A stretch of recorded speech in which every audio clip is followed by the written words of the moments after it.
The frost had taken the last of the pumpkins, orange skin shriveled and rotting in the dirt, their vines curled like old hands, brittle and black. Wind swept over the prairie in a long moan, flattening the grass and carrying a bitter scent of smoke from a distant fire.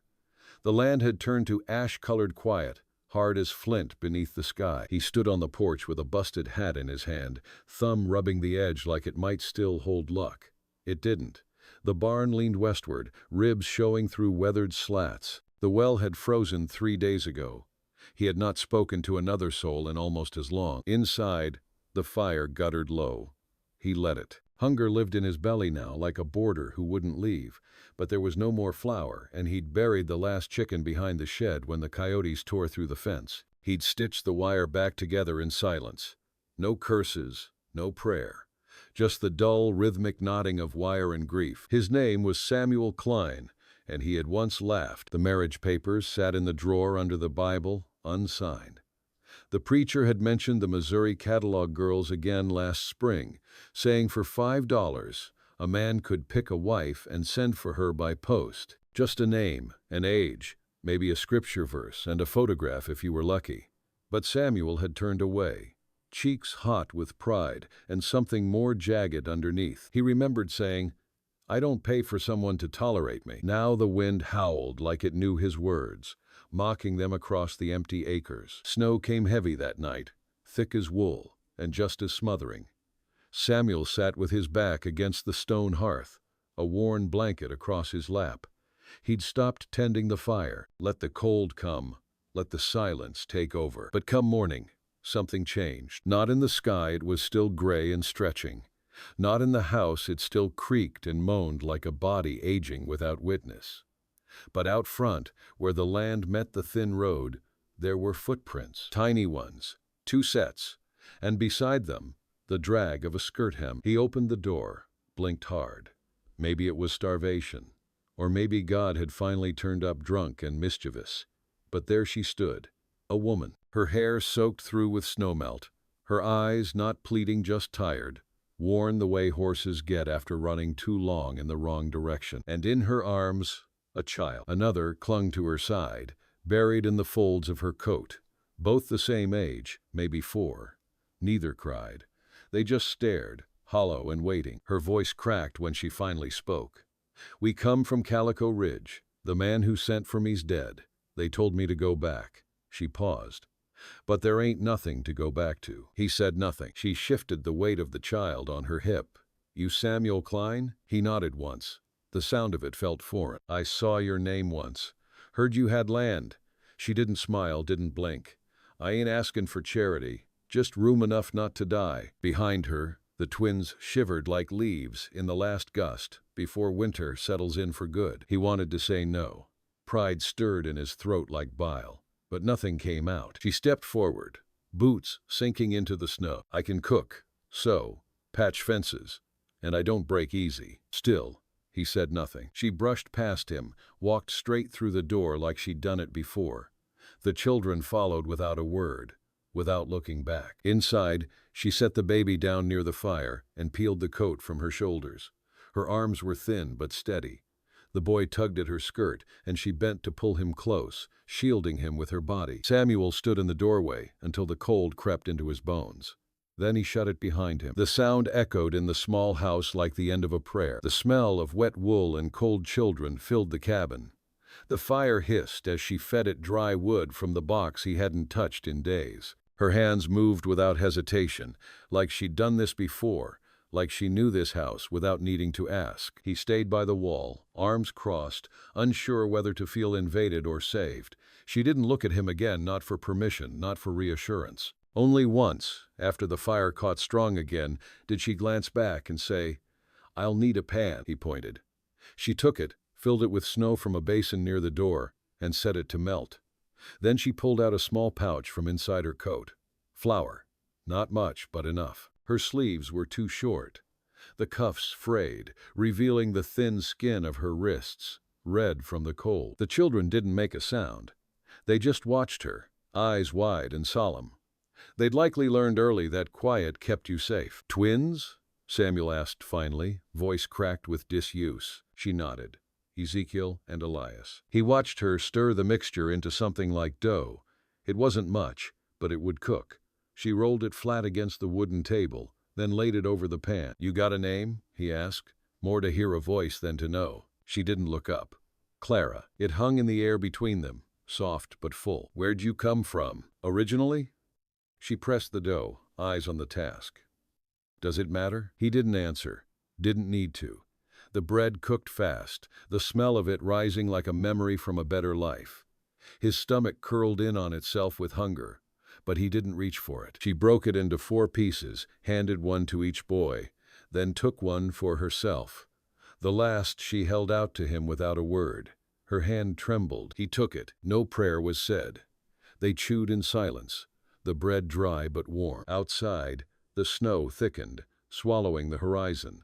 Inside, the fire crackled, casting shadows on the walls like ghosts dancing. That night, she laid the boys under his old quilt in the loft and took the wooden chair near the hearth for herself. He offered nothing.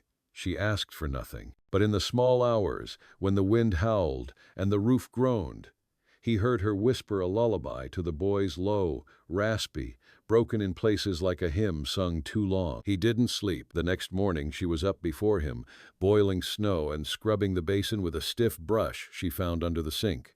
The boys stayed curled under the covers, their breaths slow and even. She moved with a kind of rhythm, determined, methodical. No waste, no words. He watched her patch the seam in her coat with thread she'd pulled from the hem. Then she started on the hole in the toe of Ezekiel's boot. She did not ask what his plans were. She acted like staying was already settled, and maybe it was. Samuel stepped outside. The air bit hard. He walked to the barn, checked the trap lines. Nothing. Still, he reset them.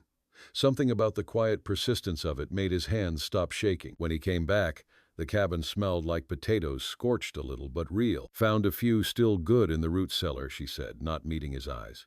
"Chickens?" He shook his head. "Gone." "Pigs?" "Diet last freeze." "Milk? Cow?" He hesitated. "Sold her?" She nodded once, like she already expected the answer. Like most men she'd known had made choices that left them with too little and too much pride to say so. "I'll make do," she said. "You planning to stay?" She looked up then, straight through him. "You planning to send us back?" The question hit harder than a slap. He didn't answer, but something in his chest shifted like a board warping in heat. He turned and stacked more wood beside the fire. That was answer enough. That evening, he fixed the hinge on the back door. She swept the dirt floor. The boys drew in the soot with their fingers, silent and small. No papers were signed. No vows exchanged.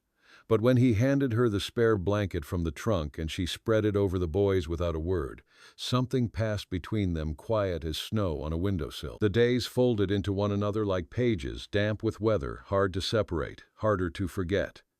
Snow came and went in waves, but she stayed. Clara worked with a quiet efficiency that made Samuel feel both shame and awe. She didn't complain about the cold, or the thin gruel, or the broken chair she mended with wire and patience. She just did what needed doing.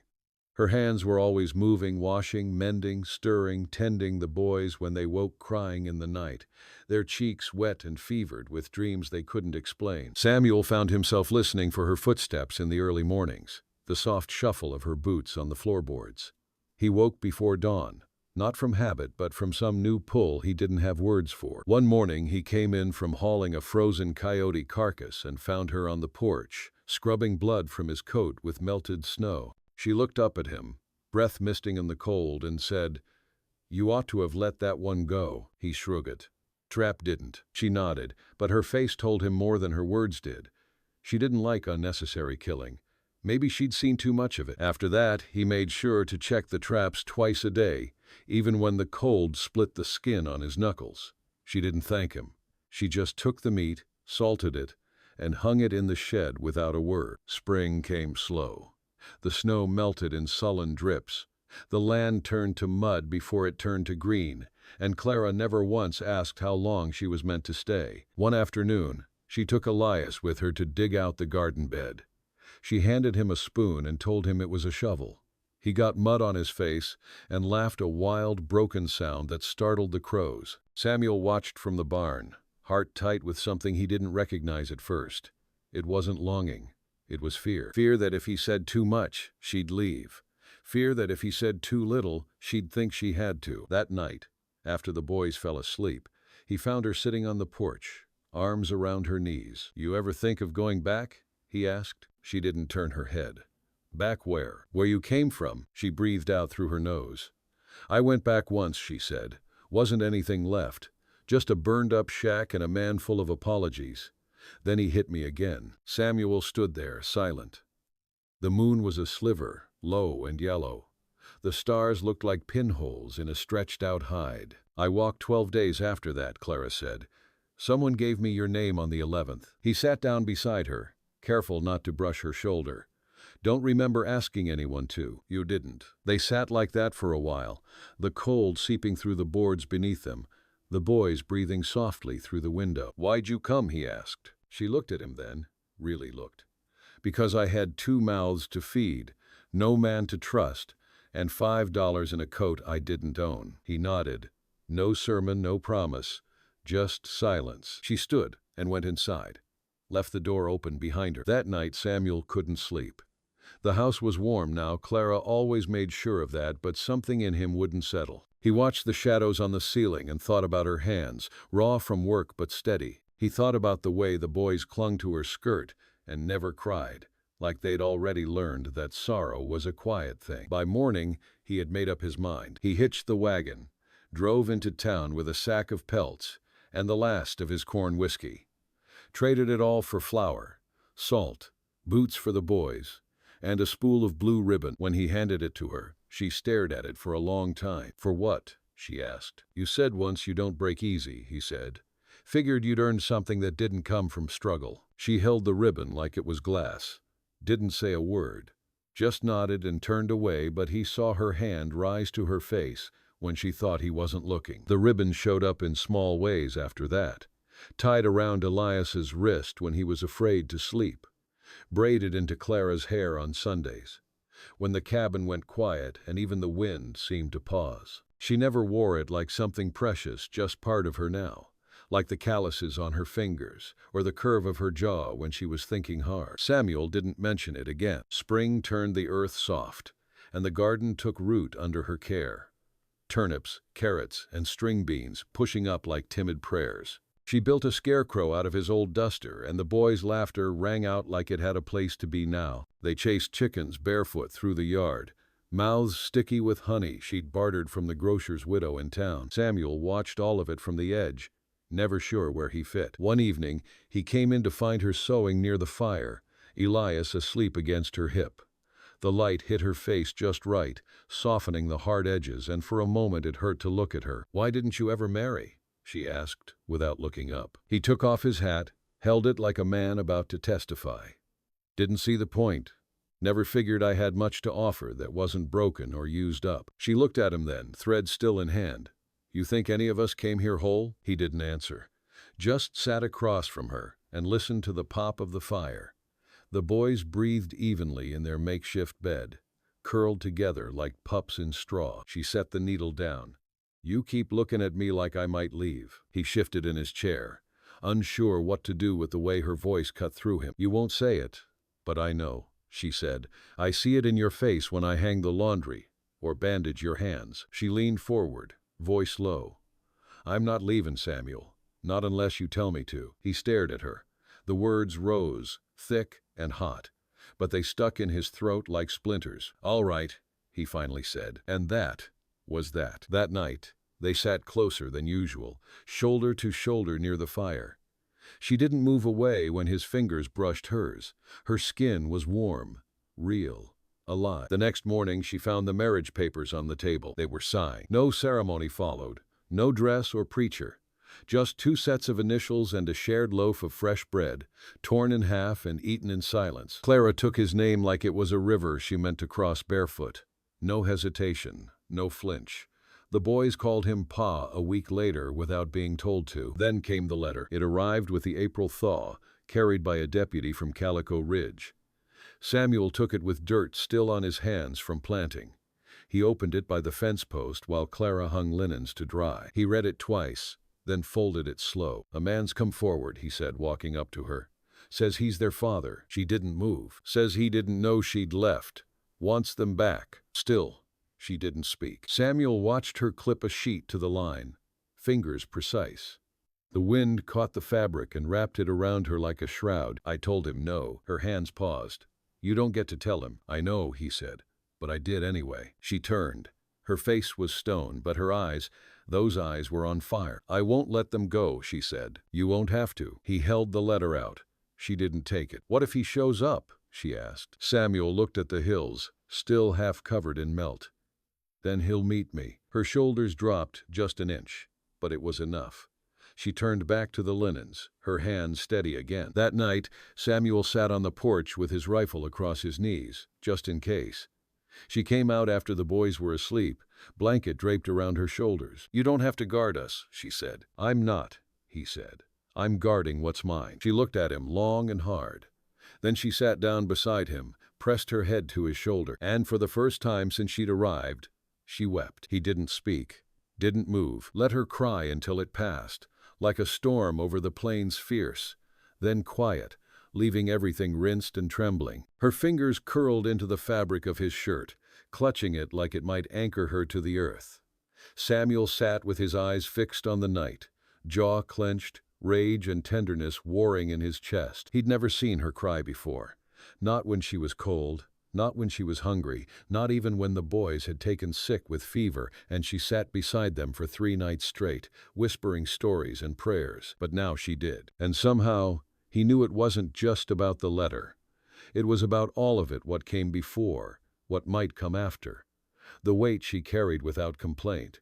The years no one ever asked her about. When she finally spoke, her voice was hushed and wrecked.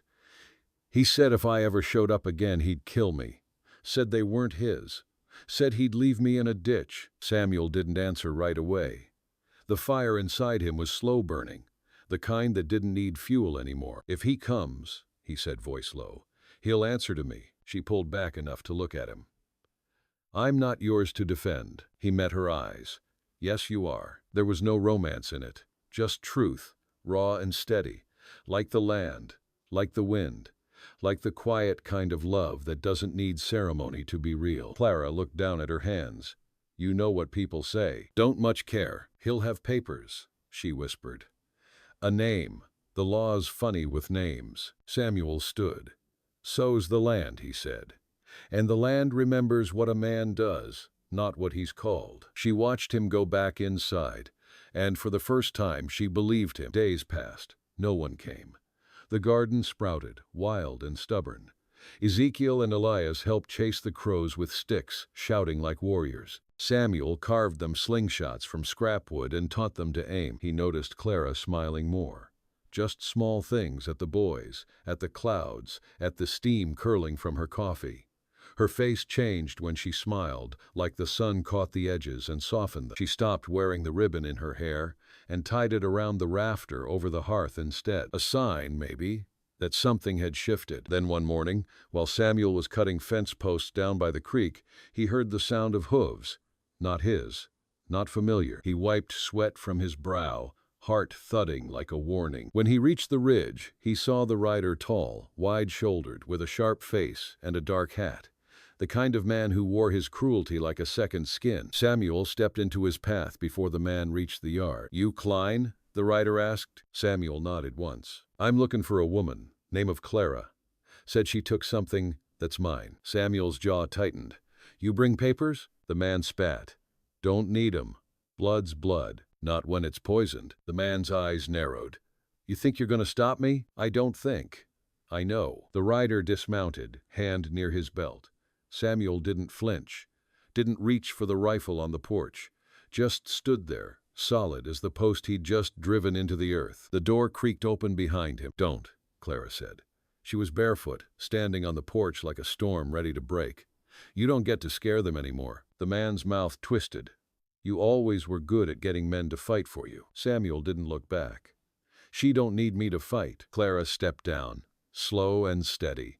Her voice didn't tremble. You want to fight? She said. You'll get one, but you won't win. The man looked from her to Samuel, calculating.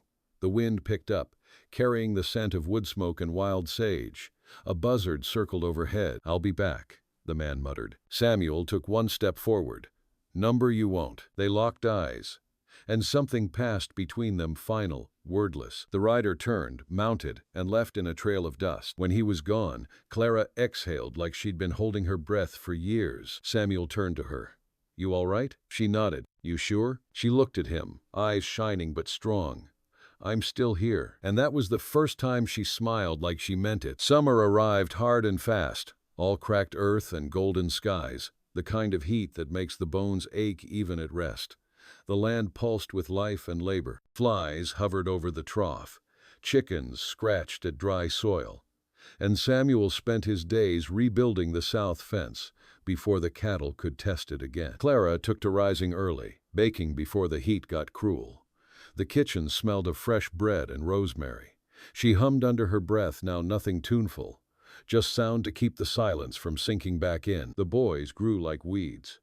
Elias lost his first tooth and held it out to Samuel like it was treasure. Ezekiel scraped his knee falling from the fence post, and Clara dabbed it clean without flinching, saying, "You'll need worse scars than that to live here." Samuel smiled when she said it.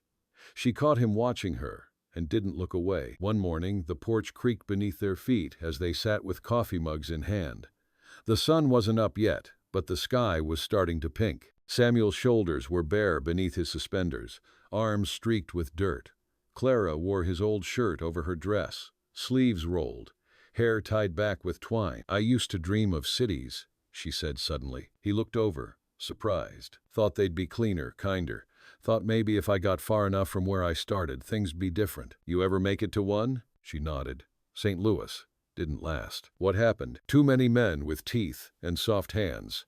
Too many doors locked from the outside." Samuel didn't speak, just sipped the last of his coffee. "I don't dream of cities anymore," she said. He waited. "I dream of this."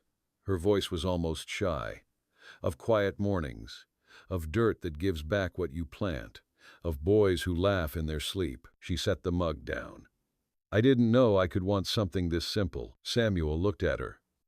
"Ain't simple." "No," she agreed, "but it's real." The next week, a neighbor rode by Miss Trudy Weber, widow with sharp eyes and a louder tongue. She brought bread, looked over Clara like she was inspecting a horse, and said, "You were the girl from Calico Ridge, weren't you?" Clara stood tall. "I was." Miss Trudy nodded. "Good.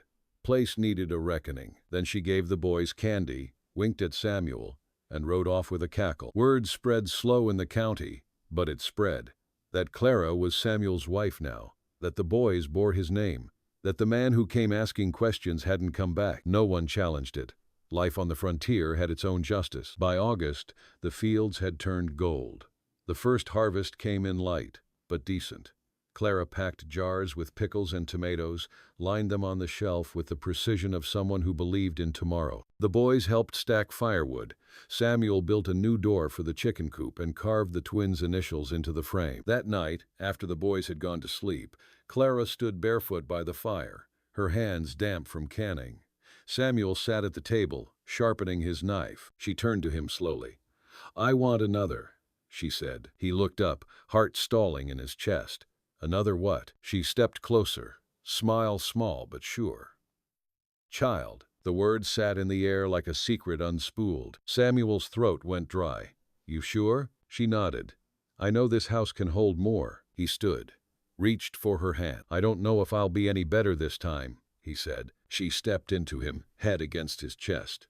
"You're already better." They stood like that, in the glow of the fire, in the soft hush of a house made new not by boards or nails, but by quiet, hard love. Outside, the wind stirred the trees, and the land, scarred but forgiving, held them close. The fall came in like breath, held too long, cool and sudden, snapping the heats back in a single night. The cottonwoods turned yellow first, then orange, then let go all at once, their leaves spinning down like silent applause. Smoke curled from the chimney in the early hours, and the scent of roasted squash and pine bark carried on the wind. Samuel dug the last of the potatoes with Elias while Ezekiel chased after a wild turkey in the grass, arms flapping like he could take flight if he tried hard enough. Clara watched from the porch, one hand resting over her stomach now, slow and sure, like it had always belonged there. She was carrying light this time, she said.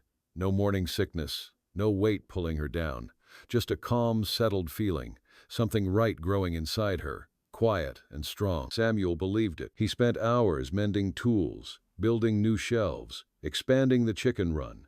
Every nail he drove felt like a promise, every beam laid with care. He didn't speak of the baby much, didn't have the words for it, but he carved a wooden cradle with his own hands, running his fingers over the smooth edge like a man memorizing hope. Clara embroidered a blanket with a single pine tree in the corner. "So it'll know where it comes from," she said. Some evenings, they sat in the yard under the stars, wrapped in an old quilt, the boys asleep behind them. The sky stretched wide and black, peppered with light, and the land made no sound except for the rustle of dry grass and the occasional call of an owl. "I never thought I'd stay anywhere long enough to plant something," she said once. He didn't answer, just rested his arm around her and listened. A week before the first frost, the man from Calico Ridge returned. They heard the horse first too heavy for a trader, too slow for a drifter. Samuel stepped outside with the rifle slung casual across his shoulder, not raised, not hidden. Clara stood behind him, her body still, hands on the doorframe, heart thudding like hooves on hard earth. The man looked thinner, angrier, eyes sunken, lips cracked from the wind. "I came for what's mine," he said. Samuel stepped down from the porch. "You already got your answer. You ain't the law," the man hissed. "No," Samuel said. "But I'm what stands between you and them." Clara moved then, not behind Samuel, beside him. The man's eyes flicked to her stomach. He laughed, dry and bitter. "So that's how it is." Clara didn't flinch. "They don't remember you, and they won't." The man's jaw worked, chewing on something he couldn't swallow. "You can try the courts," Samuel said, "but there's no judge that'll give you children you abandoned. They ain't yours. They are now." The man spat in the dirt. "You think this land'll protect you?" Samuel didn't blink. "I don't need the land to protect me. I got a family. That's more than you'll ever carry." There was a moment of pause in the air, long enough for the wind to shift where anything could have happened. A reach for a gun, a lunge, but then the man looked away, back down. He turned his horse without a word, rode off toward the tree line. They watched him disappear. Neither spoke until long after the sound had gone. Clara touched her stomach again. "He won't come back." Samuel nodded. "Number he won't." That night, she placed the finished blanket in the cradle, smoothed it down with the tenderness of someone who had once known nothing but loss. Ezekiel climbed into Samuel's lap and asked, "Is he gone for good?" Samuel tucked the boy's hair behind his ear. "Some things don't come back once they're gone." "Like winter?" "No," he said, smiling faintly. "Winter always comes back, but not him." The next morning, the first snow fell light, like ash from a slow fire. Clara stood in the doorway, arms crossed over her belly, watching the boys press their faces to the window. Samuel came up behind her, wrapped her in his arms, and they stood like that, the cold pressing against the panes but never quite making it inside. The land outside was quiet again. Inside, a new life waited to begin. Winter settled in without violence. No storms, no sudden freeze. Just a slow, steady, deepening white layering over brown, silence covering everything that once cracked and shouted. The wind softened, but it never stopped. Inside, the house grew tighter, warmer. The walls no longer echoed. Laughter lived there now, low, bright, and often. Ezekiel and Elias played with whittled animals, their breath fogging the windows as they pressed their noses to the glass, waiting for spring. Clara's belly grew with the rhythm of the season, measured, sure, inevitable. She moved slower, but never less. She still baked bread, still mended socks, still read to the boys at night with a calmness that steadied the whole room. Samuel built a second cradle, just in case. He never said it out loud, but he carried the fear that something might go wrong, that life, which had taken so much already, might demand payment again. Clara knew. She'd catch him watching her with that distant look in his eyes, like he was measuring grief before it arrived. So she placed his hand on her belly when the baby kicked, made him feel it for himself. "This one's not leaving," she whispered once. "You hear me?" He nodded, but he didn't say the words. Not yet. January came. The wind sharpened. The boys caught colds and recovered. The fire stayed lit day and night. The baby pressed lower. When the pain started, it came without drama. Clara simply looked up from her chair, hand on her belly, and said, "It's time." Samuel froze, then moved. He boiled water, fetched cloth, made the boys sit quiet in the corner. Outside, the wind screamed. Inside, the hours folded. Clara didn't cry out, just breathed through clenched teeth, her knuckles white on the bed frame. Samuel knelt beside her, wiping her brow, whispering her name. The room blurred with heat and fear. Then came the cry, one sharp, living sound, then another. Twins. Again. Two girls, pink and wailing and alive. Samuel couldn't speak. He held one to his chest, stunned, shaking. Clara took the other, hair soaked, face radiant with exhaustion and something deeper, triumph maybe, or peace. "You all right?" he asked, voice breaking. She nodded. "They're here." The boys crept closer. Ezekiel touched his sister's foot like it was made of glass. Elias whispered, "She's loud." Clara laughed, tired and full. They named the girls Ruth and Esther. 2 days later, Samuel stepped outside just after dawn. The sky was pale blue, cloudless. Smoke drifted from the chimney. His breath frosted the air. He looked at the land snow-covered, still, waiting. This place had taken everything winter settled in him once. Pride, family, years. But it had given back, too. On its own terms, in its own time. Clara appeared in the doorway, wrapped in a shawl, one baby in each arm. The boys tumbled out behind her, already fighting over who would fetch wood. Samuel stepped forward, took Ruth from her arms. She nestled against him like she belonged there, like she always had. Clara looked up at him, eyes steady. "I'm not afraid anymore," she said. He kissed her forehead. "Neither am I." They stood there, in the cold morning light, a full family beneath a wide sky. No more waiting, no more doubt. Only the future, soft and unspoken, like snow melting into spring.